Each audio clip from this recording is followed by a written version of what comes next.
ते मेल्यानंतर पुढारी आज आम्हाला भेटायला येत आहे, म्हणजे आमची किंमत एखाद्या कवडी गोल कोणसाही पत्रात. पिंपळनेरमध्ये निर्गुण हत्या प्रकरणी साक्रीवासियांची तहसीलदारांकडे मोर्चा. पीडित कुटुंबांना आर्थिक मदत आणि शासकीय नोकरी देण्याची मागणी. पिंपळनेर येथे लग्न समारंभासाठी गेलेल्या साक्री येथील 3 निष्पाप युवकांची धारदार शस्त्राने निर्गुण हत्या केल्याची धक्कादायक घटना 19 फेब्रुवारी रोजी घडली. या घटनेमुळे संपूर्ण साक्री तालुका आणि धुळे जिल्ह्यात संतापाची लाट उसळली असून पीडित कुटुंबांना न्याय मिळावा यासाठी समस्त साक्री शहर जनता व नातेवाईकांनी तहसीलदारांना निवेदन दिले आहे. मिळालेल्या माहितीनुसार देवेंद्र पवार, सुरेश गिरी आणि साहिल गिरी हे 3 युवक पिंपळनेर येथे विवाह सोहळ्यासाठी गेले होते. यावेळी सोनगड, गुजरात येथील काही युवकांनी पूर्व वैमनस्यातून किंवा किरकोळ वादातून या तिघांवर धारदार शस्त्राने हल्ला केला.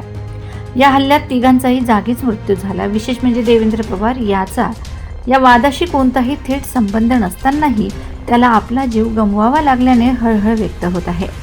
मारेकरी हे गुजरात राज्यातील सोनगड येथील असून त्यांनी शस्त्रनेशी महाराष्ट्र राज्याची सीमा ओलांडून ही कृत्य केली आहेत. राज्याच्या सीमेवर अशा प्रकारे सशस्त्र गुन्हेगार प्रवेश करून हत्या करतात, याबद्दल नागरिकांमध्ये भीती आणि प्रशासनाबद्दल तीव्र संताप व्यक्त केला जात आहे. घरातील कर्ते पुरुष गेल्यामुळे 3ही पीडित कुटुंबे उघड्यावर पडली असून त्यांच्यावर उपासमारीची वेळ आली आहे. या पार्श्वभूमीवर साक्री शहर जनता आणि पीडित कुटुंबांनी तहसीलदार यांच्यामार्फत शासनाला मागण्या केल्या आहेत. आर्थिक मदत, त्यात धुळे जिल्ह्याचे पालकमंत्री आणि खासदारांनी आपल्या निधीतून पीडित कुटुंबांना तातडीने भरीव आर्थिक मदत जाहीर करावी. पीडित कुटुंबातील प्रत्येकी एका सदस्याला शासनाने विशेष बाब म्हणून शासकीय सेवेत सामावून घ्यावी. या प्रकरणातील आरोपींना लवकरात लवकर कठोर शिक्षा देऊन खटला जलदगती न्यायालयात चालवावा.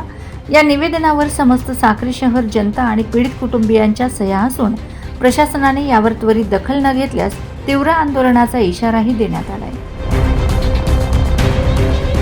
नसली तरी मी माझ्या समाजाला एक कळकळीची विनंती करतो, आपण कोणाच्याही भरोशावर नका राहू, कोणत्याच पक्षाच्या मागे नका फिरू, कोणाचाच झेंडा आवरू नका. 5-50 रुपये कमवून आपल्या परिवाराला द्या, आपल्याला कोणच न्याय देऊ शकणार नाही. तसाच प्रसंग आमच्यावर घडलेला आहे.